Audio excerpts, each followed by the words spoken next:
Alam nyo ba na ang ampalaya noon ay kasing tamis ni kalabasa, anghang ni luya, kaputian ni labanos, kakinisan ni kamatis, gaspang ni patula, manipis na balat ni sibuyas, lila na kulay ni talong, at lutong ni singkamas?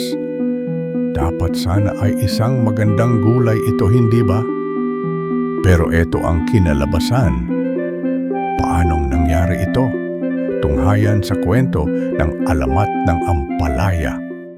Sa mahiwagang lupain ng sariwa, naninirahan ang mga gulay na bawat isa'y may natatanging katangian.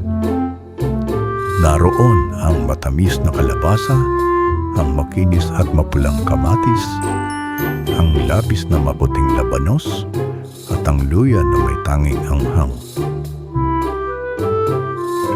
Si Mustasa ay may pisngi na lantian, habang si Patola ay pantay ang gaspang ng balat. Si Singkamas naman ay may lutong na pambihira, at si Sibuyas ay may manipis na balat na madaling magpahiyak. Si Talong ay may malalim at makinis na kulay lila. Lahat sila'y natatangi at ipinagmamalaki ang kanilang mga kahusayan.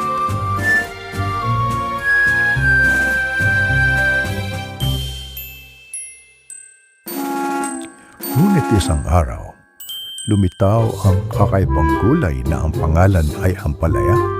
Maputla ang kanyang balat at ang kanyang lasa'y hindi maipaliwanag. Sa paglipas ng panahon, nagsimula itong mainggit sa mga kasamahang gulay. Kahit tinatanggap siya ng mga ito, itinataboy niya ang mga nag-aabot ng pagkakaibigan. Lumayo kayo, hindi ko kayo kailangan, ang sigaw ni Ampalaya. Palaging nakasimangot at galit sa lahat. Kaya't unti-unti siyang nilayuan ng mga gulay. Ngunit sa halip na matahimik, lalo lamang siyang nilamon ng kanyang inggit at galit. Isang gabi, nagkaroon ng madilim na plano si Ampalaya. Kailangan kong makuha ang natatanging mga katangian ng iba. Kung hindi, hihigitan ko pa sila. Sinimulan niyang isagawa ang balak. Palihim siyang gumapang sa gabi habang natutulog ang mga gulay.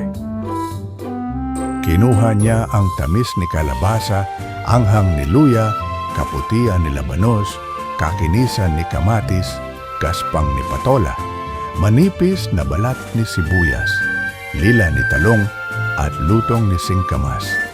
Isingilid niya ang mga ito sa kanyang bayong, habang lihim na natutuwa sa kanyang nagawa. Kinabukasan, nagulantang ang mga gulay sa balitam na kawan na naganap. Habang nagtitipon-tipon sila, napansin nila ang isang kakaibang gulay. May halo-halong kulay, kinis at gaspang, at may samot-saring lasa. Ito ay si Ampalaya, na kunwaring ibang gulay. Nakasimangot pa rin, ngunit lihim na nasisiyahan sa atensyon.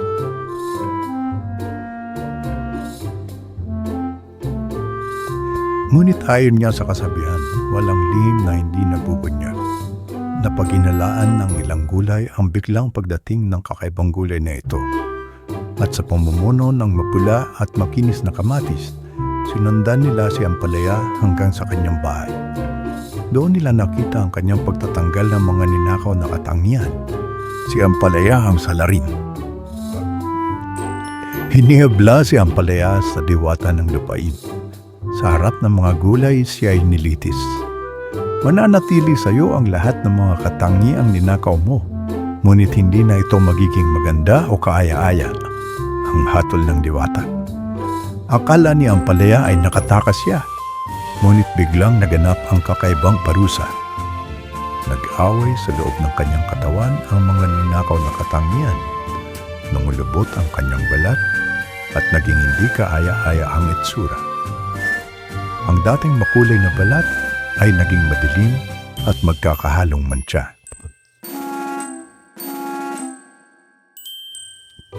Simula noon, naging kilala si Ampalaya sa kanyang mapait na lasa at palaging nakasimangot na anyo. kahit siya ay nagsisi at nagpakumbaba, nanatili ang kapaitan. Subalit kasama nito ang natatanging sustansya na taglay ng kanyang anyo at lasa. Kaya mga apo ko, huwag hayaang ang inggit ang mamuno sa inyong mga puso. Matutong tanggapin at paghusayan ang mga ipanagkaloob sa atin na katangian. At huwag maging ampalaya. Kung nagustuhan mo ang ating kwento ngayon, sana naman ay mag-subscribe at mag-like sa mga videos sa ating munting channel.